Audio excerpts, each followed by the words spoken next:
Hey, you made it. Thanks for stopping by. I just wanted to let you know that this presentation is a little bit lengthy. Okay, it's 45 minutes to an hour in length in total. But if you're going to go out and look around at properties, and if you're spending five, six, seven, 800,000 $1 million, it actually behooves you to spend the time to learn the buying process up front. Okay, it's going to save you time in the end. I think that it's well worth it for you to understand the buying process so that when it does come time to pull the trigger and write an offer, that you don't have to worry about how this is all going to work. All right, so with that being said, let's dive into the presentation and I will cover the exact step-by-step process. And here comes my dog, Jake. Hey, say hi, Jake. I'll go over the step-by-step process on how to execute a real estate deal in Southwest Florida or anywhere in Florida in that matters. So let's get over to the PowerPoint and I'll show you how it's done. Okay, buying a home in Southwest Florida. This is a presentation on the process for buying a home in Southwest Florida so that when you get to the point where you're ready to buy a home in Southwest Florida, you're not stuck on any process issues along the way. All right, so here's what we'll cover along the way. The two different buyers' timelines, selecting an agent, how to determine your ideal property type, the best way to gain market knowledge quickly, how to prepare so you can buy with confidence. The Florida real estate contract timeline is something that I was going to cover in this presentation, but it's going to be a little bit lengthy as it is. So once we establish a working relationship, this is something that I'll cover with you one-on-one so that you understand the contract timeline as well before we go out shopping. Due diligence the right way and at the right time. This is something that I see go off the rails a lot and can cost people deals. Specialty property type, specifically waterfront, because waterfront is something near and dear to my heart. There's a lot of extra information that goes into buying a waterfront home. How to find off-market homes with no competition. This is a big one, and if you stick around to the end of this presentation, I'm going to tell you my secret for finding off-market homes, stuff that's not on the MLS yet, something that nobody knows about, and how to get on the inside of those deals without any competition. And questions and answers. When this was going to be a webinar, I was just going to do live Q&A at the end. Because I'm just putting this out there for you to digest in your own time, you can ask questions either in the comments section or you could just reach out to me and I will answer all your questions one-on-one whenever you have them. All right, so this presentation, like I said, is going to be about 45 to 50 minutes. So first 2 minutes about me, and then the rest will dive into all about how to do this. All right, so my name is David Meyers. I was first licensed in 2003 here in Florida.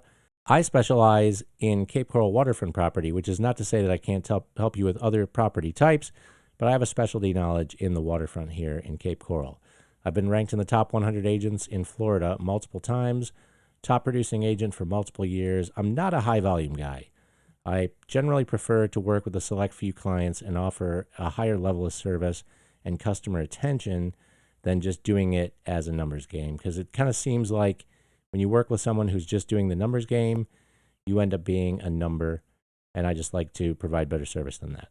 I've lived on and off the water in both Fort Myers and Cape Coral, and I've had boats ranging from 13 to 33 feet, so I know the water in and around this area. Okay, so let's talk about buyer timelines. There's basically two different buyer timelines. There's the accidental buyer versus the intentional buyer. An accidental buyer could also be known as a discovery buyer. You just happen into deciding that you want a place here, and your first attempt out is kind of done out of order, and that's why there's a lot of difficulty and a lot of starts and stops along the way. So I'm going to go over those two timelines now. So the discovery buyer timeline is basically you book a trip to Florida, you get the idea to buy a house, you search on Realtor.com or Zillow because that's the easiest way to do it.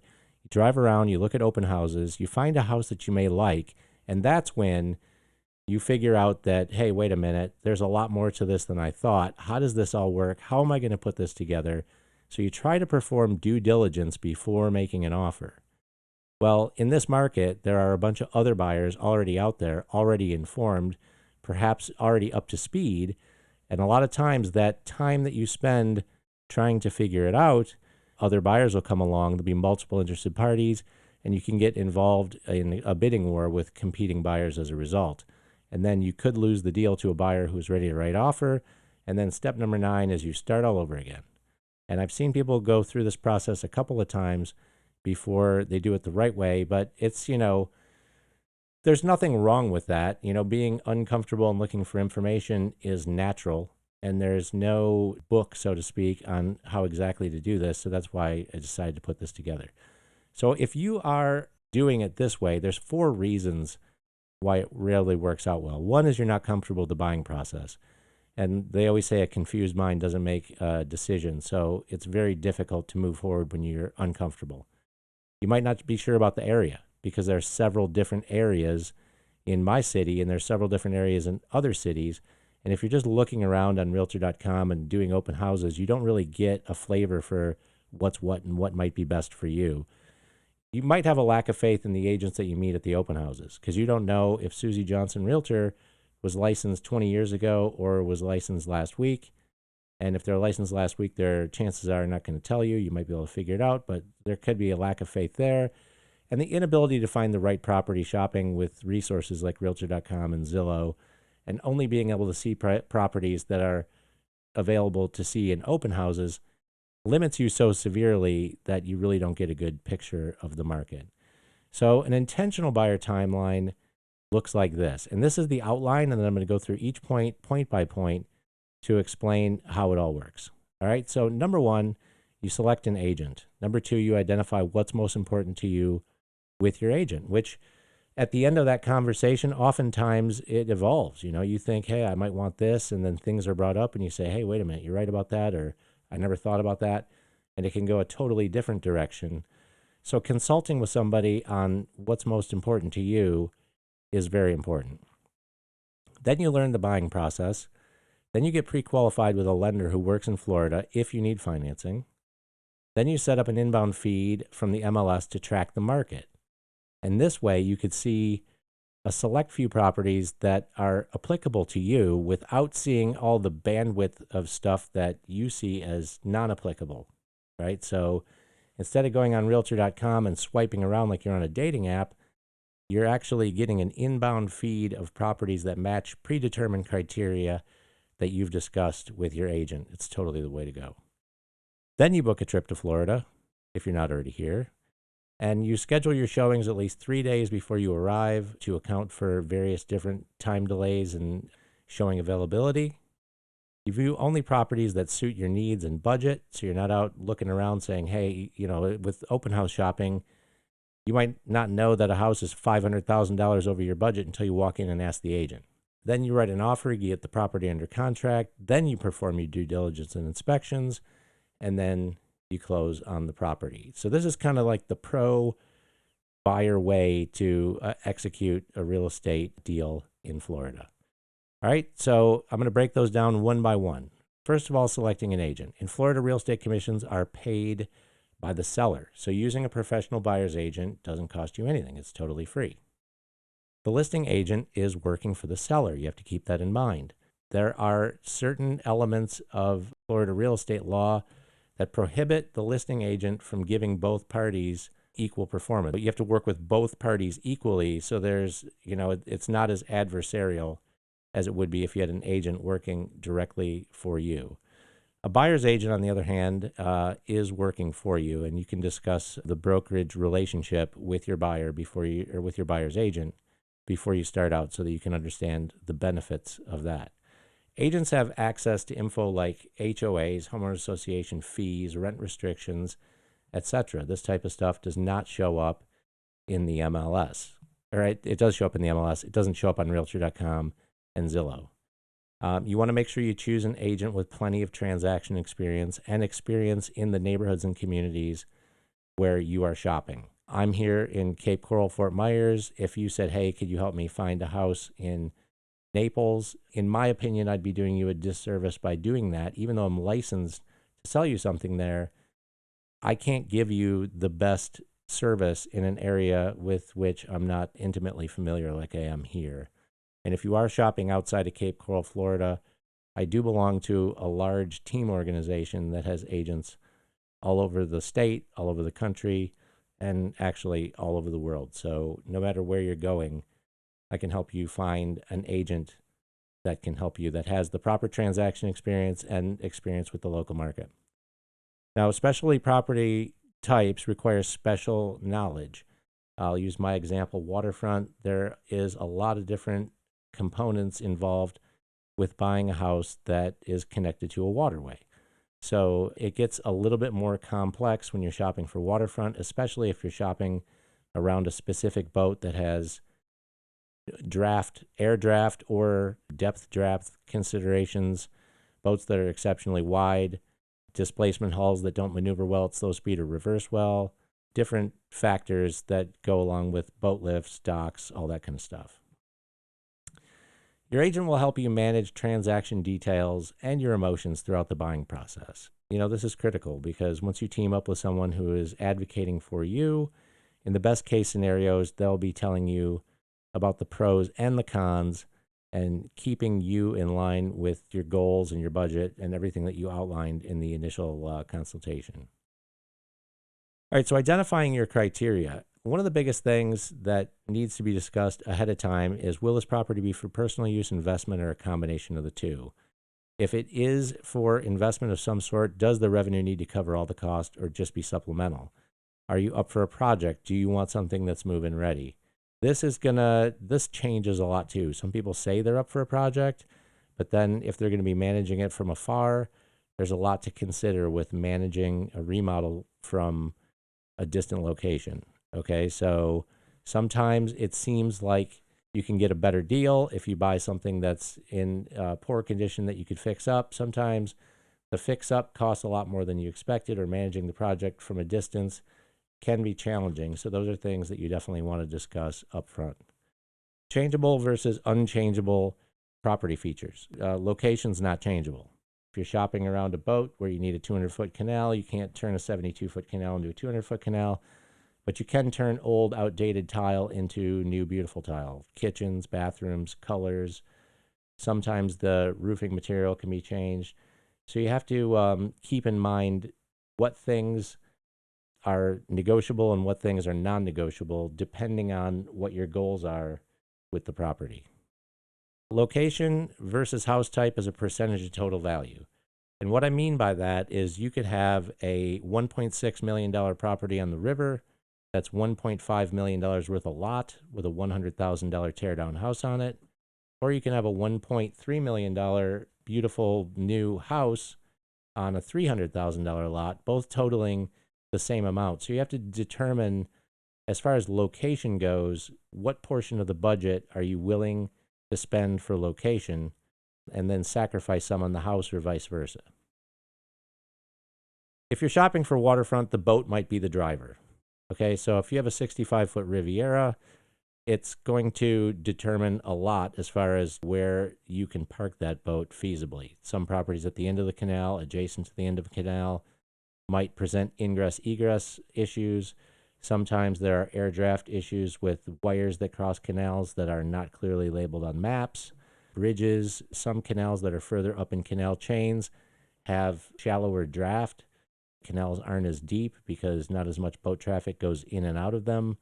There's a lot of things to consider, and if you're shopping for waterfront and you have a large boat, a sailboat, a trawler, something that's exceptionally wide, doesn't maneuver quite as well, there are going to be certain limiting factors, and the boat may actually drive your decision on location.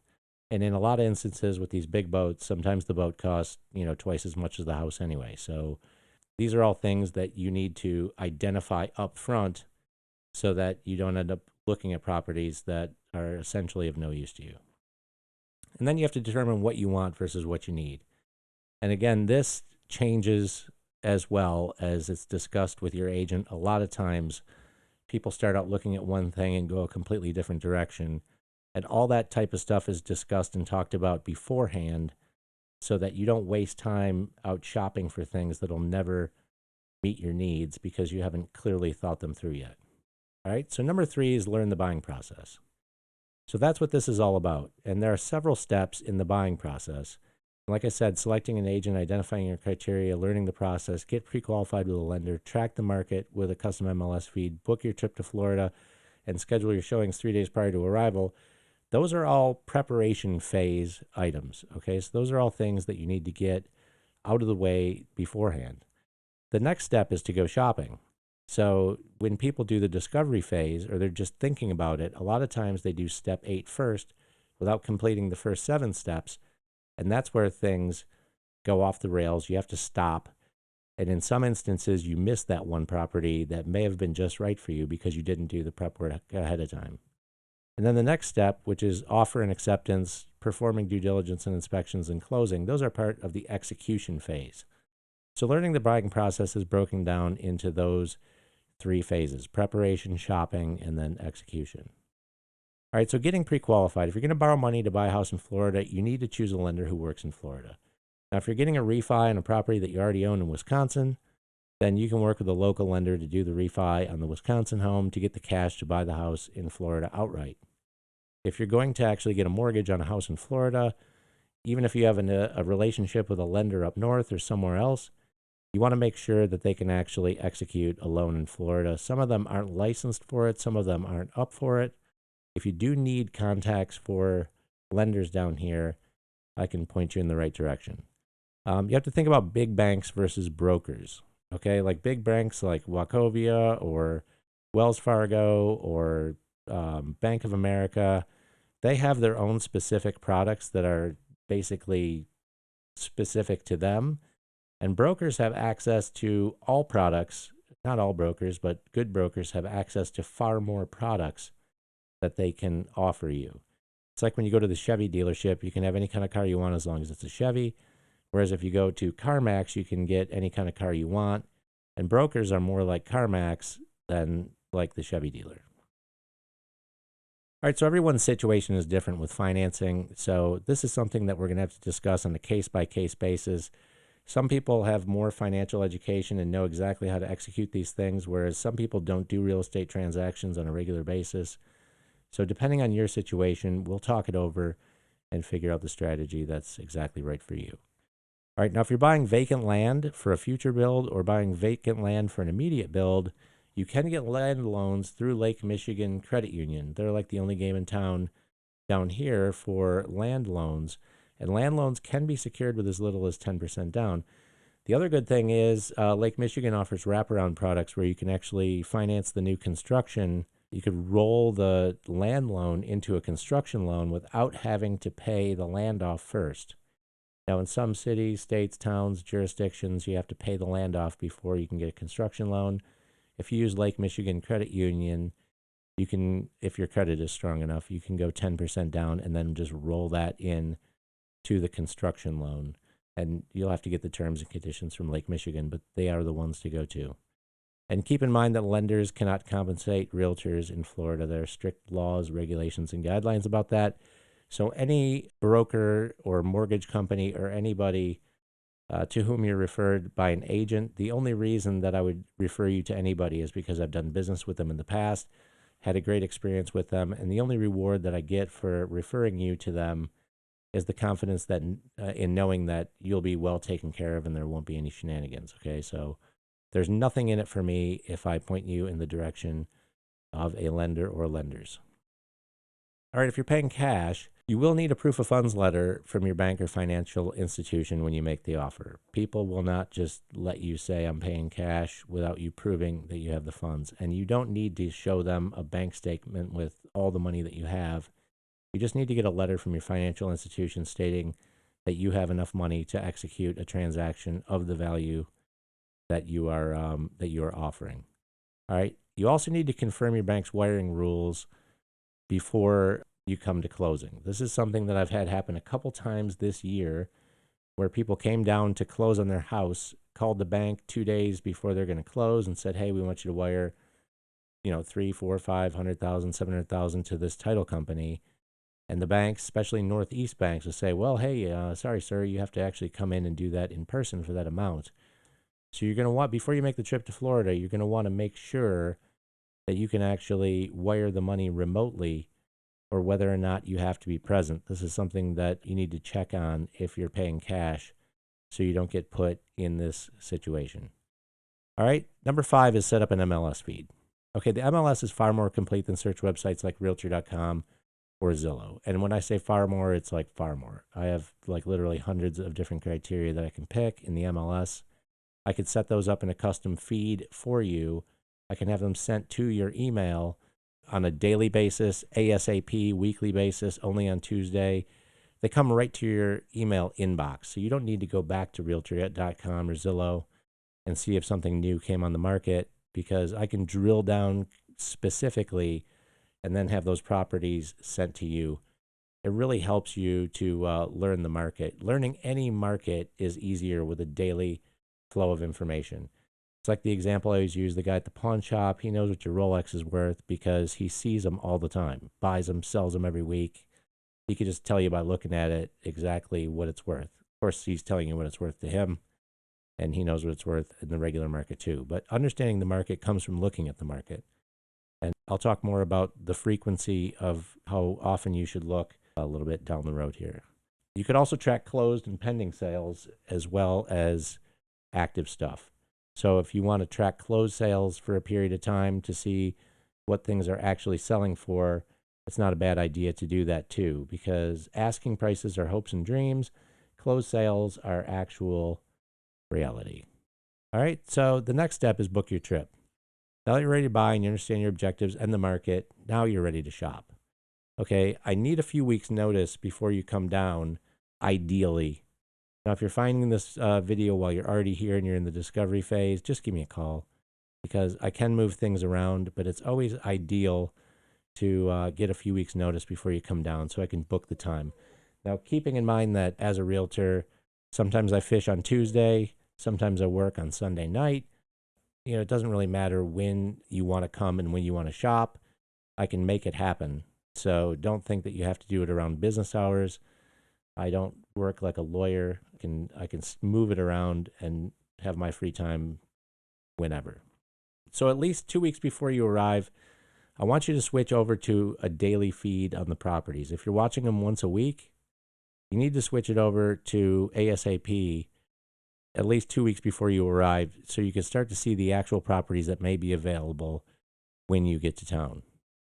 All right, plan beach days, Disney, offshore fishing trips, trip to see your aunt up in Punta Gorda, whatever at the end of the trip. All right, it's better to come and do your shopping first and then do the fun stuff afterwards, because if you do find something and get it under contract, then you have more time down here in person to maybe see the inspection in person versus like putting it under contract the day before you leave and having to do everything remotely. It's better to get that done, if possible, up front. And I know if you have kids and a wife and everybody else, and you know, you have to make everybody happy, but it's a good idea to schedule all that stuff at the end and do your home shopping at the beginning. Now, scheduling showings, because of tenants and VRBO, which is vacation rental by owner, which are short-term leases, the showing limitations associated therewith, you need to schedule showings with advance notice. Some rented properties have 24-hour notice requirements, and some VRBO properties can only be shown at tenant transfer. So you'll want to make sure that you're setting things up well in advance so that we can work around those difficulties. And if there are rules about, you know, only at tenant transfer, that potentially we can get them to break those rules with enough notice. All right? All right, so viewing properties. Keep in mind that 10 properties per day is about the maximum you want to see. You can't go out and see 27 properties in one day. I mean, you could try it, but it's very tough to digest all the different properties that you're going to see, and there's travel time in between as well. So it's very difficult to seriously look at more than 10 properties in a day. All right? You should take notes and establish property nicknames, like the awesome view house, the greenhouse, maybe a house smelled terrible and you hated it. It could be the stinky house, but it's a good idea to take notes and establish nicknames to implant in your mind things that you definitely liked or definitely did not like about certain properties, because you'll never remember all the addresses. If you have, you're going to see 20 properties in the trip, I would suggest that you pick the top ones, the ones that you feel might be the best fit on the first day.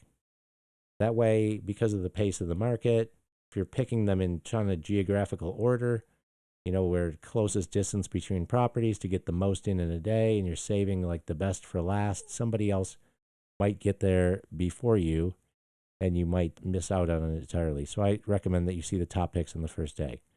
It's totally fine if you want to ride with me in my car or if you want to ride in your own car. Some people like to discuss things they liked or didn't like about properties in private. Some people don't mind discussing those things in front of their agent. Keep in mind that I don't own any of these houses.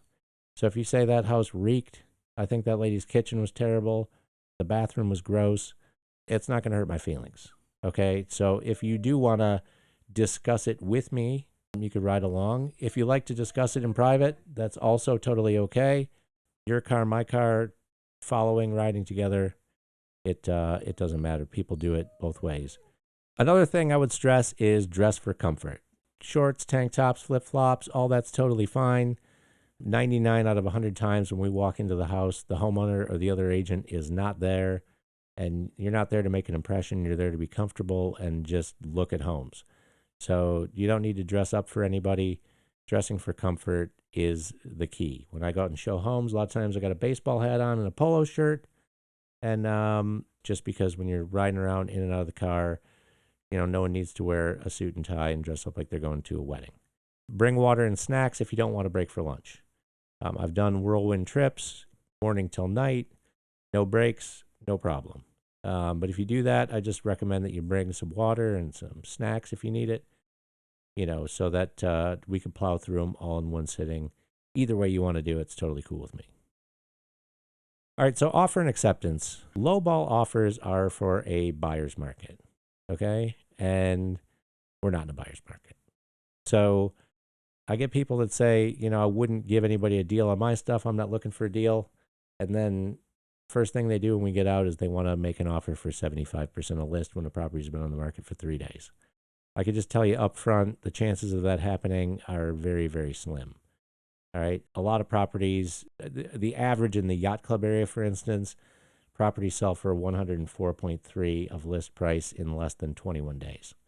So if you're thinking of looking for low flying angels and just lowballing something and hoping they take it, you're mostly just going to be wasting your time because this isn't the kind of market for that. And I just got to be upfront about that. There are two main types of contracts in Florida. There is the contract for sale and purchase, and there's the as-is contract for sale and purchase. Now, the contract for sale and purchase is rarely ever used. That contract says, I'll buy your house, you'll sell me your house. If anything is found to be deficient, you will pay for it up to a specific percentage of the purchase price. Sellers don't like it because they don't, in this crazy market, don't want to be obligated to pay for an undetermined amount of repairs up to a certain amount. And buyers don't like it because there's really no escape clause for them if they change their mind, find something different, or if any of the repairs aren't completely covered by the percentage allotted. It's just nobody really uses that contract. So even though it does exist, it's very, very seldomly used. The as-is contract for sale and purchase is as-is with a right to inspect and cancel. There is a period of time during which you can inspect the property in any way that you see fit, and you can cancel the contract with notice, and that's just like they don't even need to agree with it. It's just I could send a text to the other agent and say, we're out, and that's it. Any reason, no justification needed. The as-is contract for sale and purchase is the one that is predominantly used here in Florida. And I can get you a copy of that contract if it's something that you want to read or it's something that you want to give to your lawyer. I have it in my phone. I got it on my computer. I could send it to you. Just tell me you want a copy of the as-is contract, and I'll happily send that over to you. All right. Most sellers want offers written on the as-is contract, and most buyers do too. And like I said, I'll go over the as-is contract with you before we go out shopping, and I can send you a copy of it. Keep in mind that I'm not a lawyer, so I'm not allowed to give you legal advice regarding the contract, but I can go over the timelines and things like that to clarify it for you, or you can go over it with your attorney. And in every contract, for a contract to be valid, you need consideration. So you're going to need to make an escrow deposit with the offer. And the easiest way to do that is to bring a blank check from an account that has enough money to make a substantial escrow deposit. And you don't really need huge escrow deposits in this market. Some people will tell you how much they want, but sometimes $5,000-$10,000 is enough of an escrow deposit. And if you bring a check with you, it just makes it so much easier than having to wire funds, especially if your bank has rules about wiring funds, you needing to be at the bank for specific amounts. So if you bring a blank check with you, that's a great way to make your escrow deposit. All right, so due diligence. Like I said, a lot of people, they get to a point in the discovery phase where they realize they need to do due diligence of sorts. And the real time to do due diligence in this market is after offer and acceptance, okay? Because you have 14 days to do all the due diligence you want. You don't want to wait for 2 other buyers to come along and compete with you while you're waiting to do your due diligence. They're pulling the trigger, and then you get snuffed. And I've seen this happen numerous times because people do this out of order. There are basically 4 types of due diligence. There are the inspections, the insurance, the property taxes, and the closing costs. Closing costs are pretty standard and fixed. Property taxes can be easily calculated on properties of various values ahead of time. Insurance quotes can be got on theoretical properties, different values to give you a range. All that stuff can be done up front. The inspections are something that can only be done once the property is under contract, because the owner is not going to give you the opportunity to inspect their property without it being under contract. All right, so inspections. The most common and highly recommended inspections are the home inspection, which is a thorough top-to-bottom inspection done by a licensed home inspector. It takes about 3 hours for them to do that inspection, depending on the size and complexity of the property. Very, very thorough. They go over everything. You'll get a list of everything that's wrong with the property or potentially wrong with the property. Home inspection is something that I highly recommend. Now, this is all your choice. You can do it or not do it. But buying a house without having it inspected, in my opinion, is a little bit reckless. So I'd recommend everybody gets a home inspection. If the property is waterfront, I don't care if the seawall looks really, really good. It's a good idea to have the seawall inspected by a seawall contractor, by a marine contractor. Now, the home inspectors do know what to look for and can give you an idea that there may be an issue, but it'll always just say, noticed blah, blah, blah, recommend having it inspected by a licensed marine contractor. Just like if they find something electrical, they're going to say, this is deficient, recommend having it checked out by a licensed electrician or a licensed plumber or a licensed roofer. I would just go ahead. Seawall contractors are so busy. Day one of the inspection, I'd order the seawall inspection, pay for that. It's a couple $100. It's super cheap insurance. Seawalls cost $300, $400, $500, $600, $700, $800 a foot, depending on, what body of water it's on, the complexity, the depth of the water, all kinds of different things like that. So I would get the seawall inspected if it's waterfront. Termite inspection and wood-boring organisms is also one that's kind of a must-have. Some home inspectors do that as an add-on to the home inspection for an extra $125. Some people go out and actually hire a pest control company to come out and look for termites and things like that. These guys know exactly what they're looking for, and sometimes they'll even give you a discount on the inspection if you use them for pest control. The less common inspections are mold inspections or air quality assessments.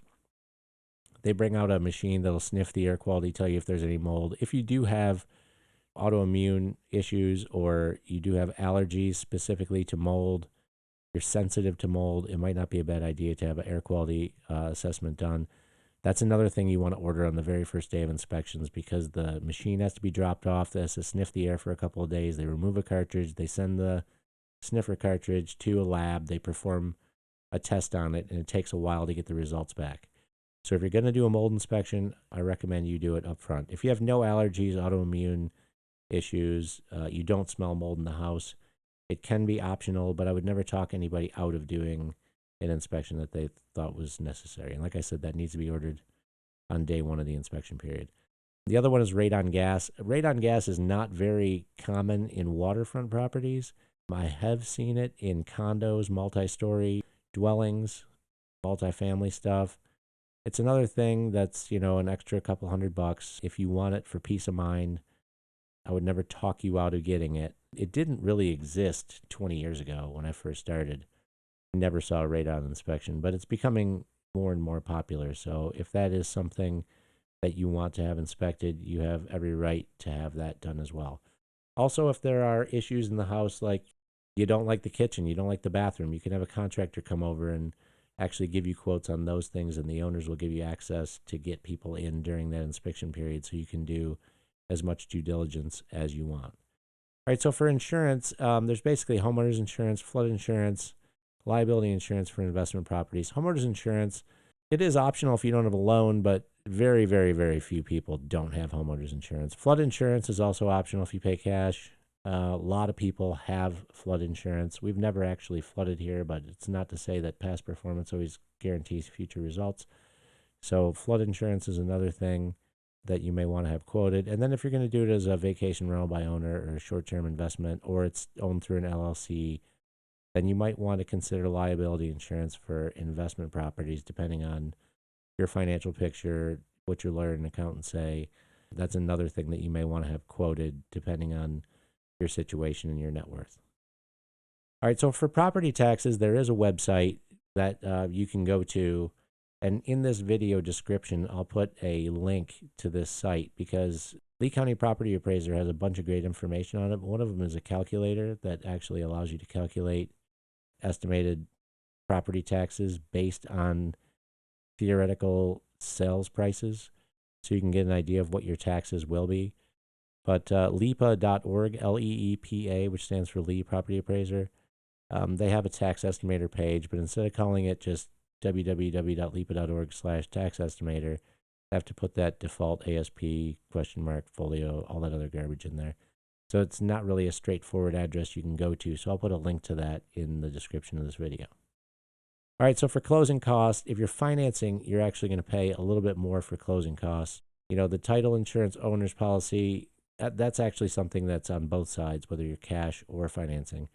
But you have doc stamps on the note for all the amount that you mortgaged. So if you borrow $1 million, you're going to have 0.2% doc stamps on the note, on the borrowed money. And there will be loan fees of some sort, and there's always a title search fee. Some realtors charge a transaction fee. If you're working with me as a buyer's agent, I never charge one. It's just like an extra fee, and the sellers compensate me fairly, and I don't feel that I need to try to add an extra $200 or $300 in there. I just don't see the point in it. But some agents do charge that. You'll see it on the settlement statement as a transaction fee. A lot of times, brokerages charge the agent a transaction fee because they have a very low split, and so they try to cover that by charging a transaction fee.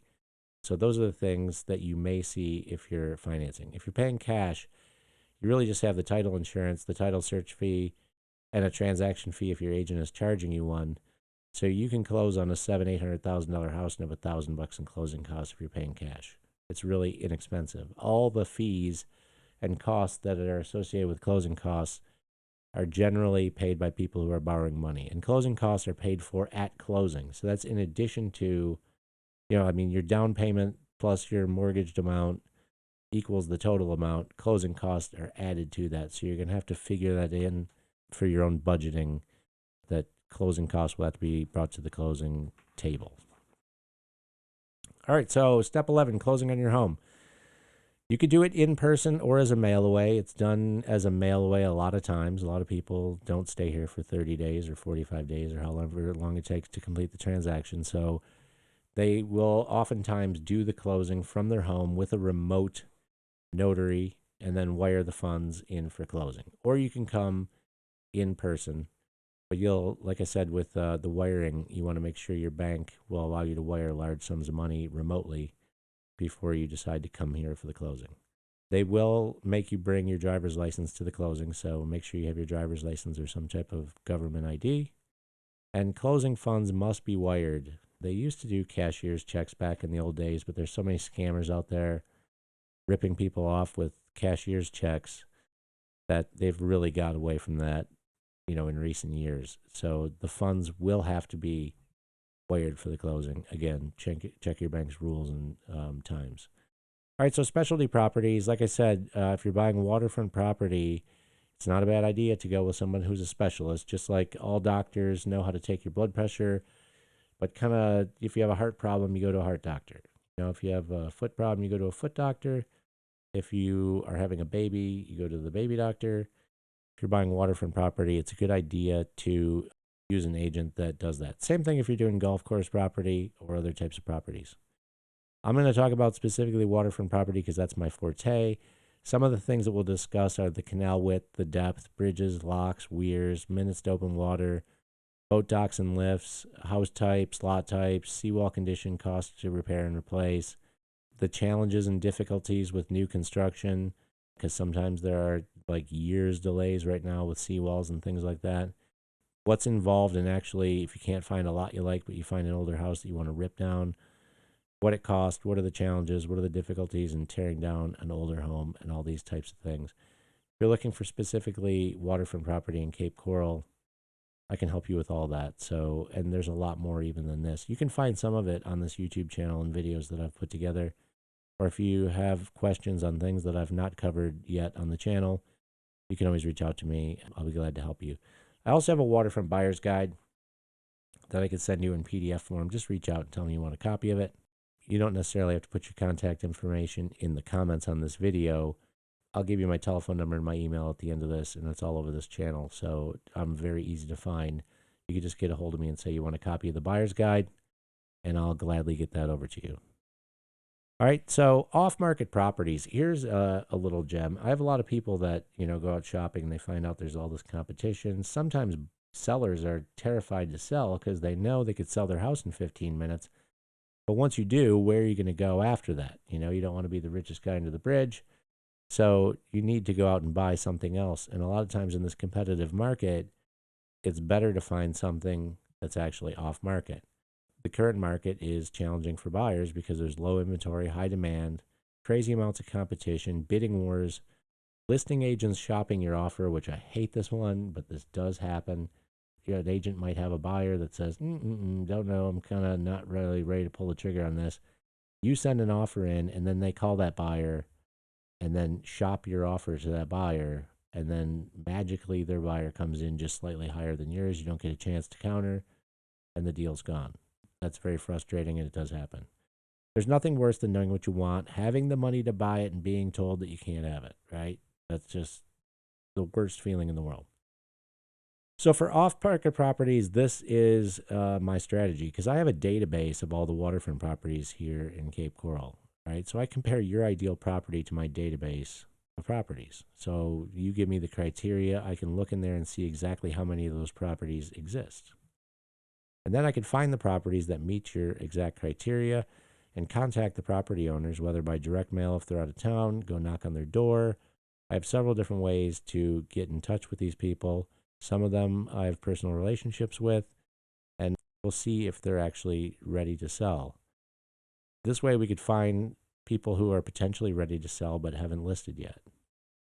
All right, I send out direct mail pieces, something like this, and then they have text on the back. I do very, very well with them. And then I put together an inside deal, and then you don't have to compete with other people. The seller doesn't have to pick up his socks and batten down the dog and go out for a ride every 15 minutes. They get to just sell their house without having to go through the whole staging and marketing and photo shoots and all that kind of stuff. We do it just an inside private deal, and when it works according to plan, it's really good for everybody. I got to tell you, though, that in order to qualify to do this, you have to know exactly what you want because I have to be able to go out and find exactly what you want. You have to be ready to buy it right now because I can't put my reputation on the line and go and ask people if they want to sell and then, the buyer flakes out. So you have to be ready to execute right now. You have to be willing to pay full market value. This is not a tactic where you can go out there and try to get properties for a discount. All right, so you have to be willing to pay market value for the property. Now, market value might be less than you'd actually pay in a bidding war. So you have to keep in mind that your advantage in this situation is that you're buying it without other competition, several interested parties that could drive the price up. So it's kind of like when you want to sell something on eBay, you put it out on eBay, the whole market's exposed to the property. Everybody gets to bid, and then usually you get market value or higher. This is more like finding a gem in a garage sale, where the only people who might know about it are the people that live on that street or came to the garage sale. So the exposure is limited. You don't have the competition you'd have, and you can actually get a better deal by getting there first. And we need to have a buyer broker agreement in place because I spend my own time and my own money to execute this strategy. So I have to have a commitment from you that we are going to work together as a team before I execute this strategy, which is more than fair.